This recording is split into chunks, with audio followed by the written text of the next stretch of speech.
Bhagavad Leela, Dasmaskanda, chapter 26, Wonderful Krishna. In this chapter, Nanda Maharaj describes Krishna's opulences as he had previously heard them from Garga Muni. Nanda Baba did this, recounted Garga Muni's previous statements, in order to remove the doubts of the coward men about Krishna's powers, which he astounded them with by holding Govardhan Hill for 7 days.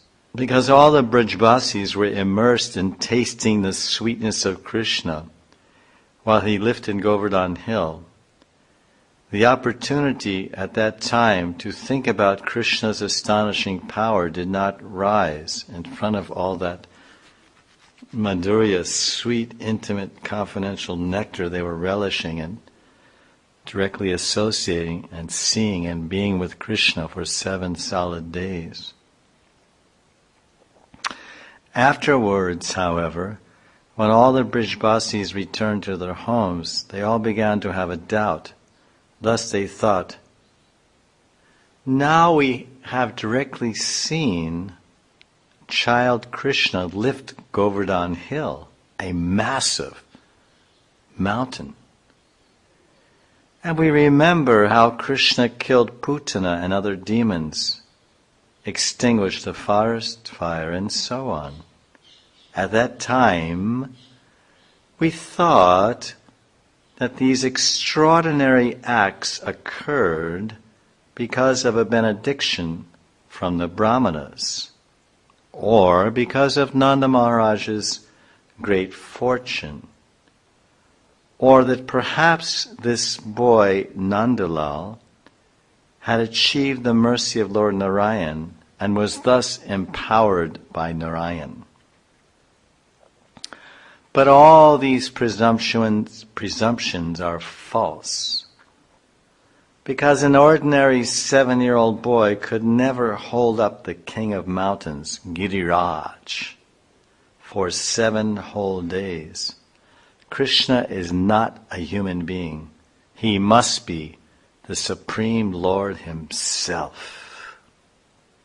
But on the other hand, child Krishna loves it when we coddle him, and he becomes morose when we, his father, mother, aunts, uncles, and well-wishers, simply worldly coward men, do not give him attention. Nandanandan appears to become hungry and thirsty. He steals yogurt and milk. Sometimes he plays tricks, blatantly tells lies, and chatters childishly and tends the cows. If Krishna is actually the Supreme Lord, why would he do these things? Don't they indicate that Yashoda Dulal is an ordinary human child?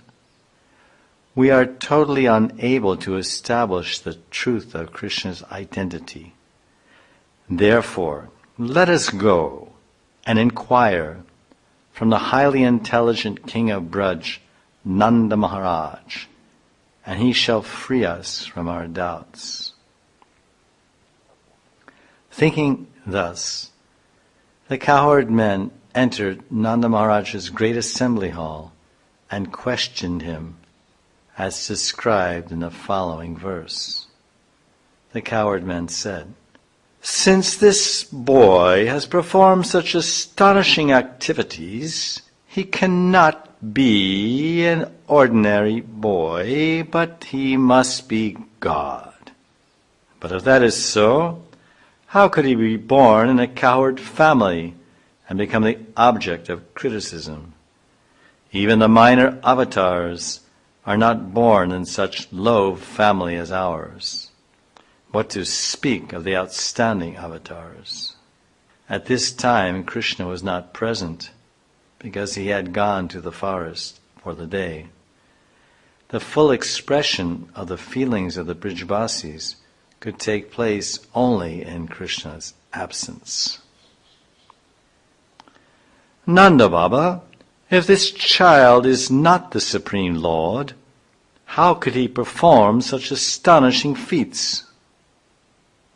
How did a 7-year-old boy hold Govardhan in one hand for 7 days? How could a mere infant with half-closed eyes so easily kill a very powerful demoness like Putana? Half-closed eyes indicates that Krishna did this unseen by others. Just as unnoticed, the irresistible power of time takes away one's life. Nanda, how could Krishna, when he was only 3 months old, kick up his feet as he lay beneath a huge cart and strike it with such force that it turned over and collapsed and killed the Shakatasura demon? How could your Krishna at the age of 1 kill the demon Trinavarta after being whisked into the sky? How could Krishna, who was tied up for stealing butter, crawl away and knock down a pair of Arjun trees? How could Krishna hold the beaks of Baka and bifurcate them? How could your little boy, humble as he is, and let's say, how could this little boy humble the most poisonous king of snakes so that he left the lake in the Yamuna? The wonderful activities of child Krishna were given as evidence to prove that Krishna is God. The cowherd men spoke the following verse to show how they were all united in their devotional feelings towards Krishna. O Nanda Baba, though Krishna is your child, not ours, our loving affection, anurag, toward Krishna is very strong. We have parental affection for Krishna. The boys have brotherly love for him. And all the male and female birds and forest animals have strong affection for Krishna too.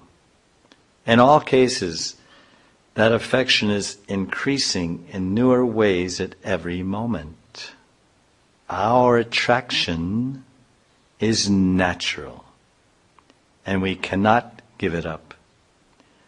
Even though we now see that Krishna has the qualities of God. One has more affection for one's own body than wealth and children, and more affection for one's soul than one's body, and more affection for the Paramatma than one's own soul. Thus Krishna must be the Paramatma. Otherwise, such affection that we feel could not be possible if Krishna were a mere human being. Nanda Baba replied, but if you cowherd men conclude that Krishna is the Paramatma, then how is it possible for Paramatma to have such natural attraction toward the Brijvasis and the animals of the forest? Being the self-satisfied Paramatma, Krishna should be indifferent to everything. How could he feel such constant love for us who are absorbed in material life? The cowherd men reply, on the one hand, your boy Krishna is only 7 years old. On the other hand, we see that he lifted the huge Govardhan hill. O King of Braj, a doubt about your son arises within our mind. They've already mentioned this lifting of Govardhan hill, and the cowherd men describe it again because they're so much astonished by that feat that they witnessed. Nanda Maharaj replied, I will relieve all your doubts, my friends, by reciting what I heard from Garga Muni just after Krishna was born during his name-giving ceremony.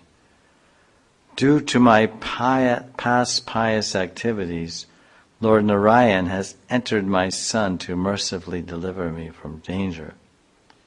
At that name-giving ceremony, Garga Muni said, Tasma Nanda Kumaro Yam Narayana Samo Gune Shriya Krityanubhavena Tat Karmasu Navismaya.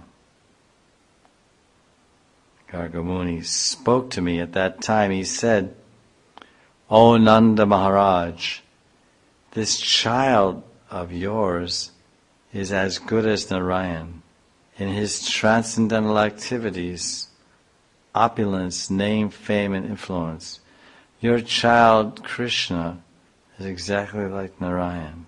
Thus, you should not be astonished by his activities. Nanda Maharaj wished to remove the coward men's present realization of Krishna's godhood, Aishvarya Gyan, and increase their understanding of Krishna as their son, brother, and friend. Therefore, in repeating Garga's words, Nanda Maharaj does not say your son, but this boy, Kumara Ayam, so that the Brijbasis would feel that Krishna was not only his son, but theirs as well. So the Brijbasis had seen Krishna's phenomenal powers. They should not give up their affection and should continue to give blessings to Krishna daily. When Garga Muni said Narayana Samaha, which means as good as Narayan, this means that Lord Narayan's power had entered Krishna, not that Krishna was Narayan. It's just like the Suryakant stone, which is called thus because of some likeness to the sun. The child was not God, nor was Krishna an ordinary human man, but he was someone who could perform extraordinary deeds. Nanda continued, this great personality, Krishna, has come as the ornament of our family lineage. Thus, at the conclusion of his statement, Garga said, quote, you should not be bewildered by your son's activities. Because of Krishna's wonderful activities, you should not think of him as God. You should make him the object of your compassion by blessing him.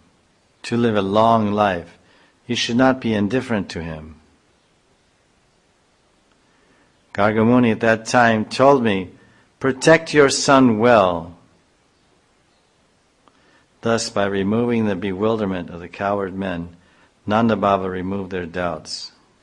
Listen, men, I consider Krishna, who removes our suffering, to be invested with Lord Narayan's power. Narayanasya amsam. Having heard Nanda Maharaj relate the statements of Gargacharya, the residents of Vrindavan became enlivened, and their perplexity was gone, and they worshipped Nanda and Krishna with great respect. The Brijbasis honored Nanda and Krishna with love offerings of gold coins, cloth, and jewels. Krishna was playing in the forest when this conversation took place. So when he returned home, the Brijbasis encouraged him by decorating Krishna with beautiful yellow clothes, necklaces, armlets, earrings, and crowns, and by shouting, all glories to the jewel of Brajamuni. May you live a long life. O King Parikshit, said Sukadev, may that Krishna, who lifted Govardhan and protected the Brijbasis from the disturbances caused by hunger, hail, and rain arising from Indra's wrath, and who expertly initiated the worship of Govardhan to cut down the demigod's pride, be pleased with us. In the same way, may Krishna, who protects you from the lightning bolt curse of Shringi's anger, with the essence of the Vedas in the form of the Bhagavata, who is expert at starting the sacrifice of listening to the Bhagavatam, who destroyed the pride of the Brahmanas devoid of bhakti, be pleased with us. Shukadeva goes on, becoming extremely angry over stopping his sacrifice, Indra caused torrential rain to inundate Vrindavan. Seeing that the animals, men and women, who had taken shelter of him alone, were severely afflicted with the rain, hail, lightning, and wind, Krishna smiled slightly and effortlessly, held Govardhan hill aloft, like a child lifting a mushroom to protect the land of Vrindavan. May Indra Gavam, may the Lord of the cows, who destroyed Indra's false pride, be pleased with you, me, and all the assembled listeners. Grantaraj Srimad Bhagavatam Ki Jai. Jai Jai Shri Radhe. Jai Jai Shri Radhe. Jai Jai Shri Radhe.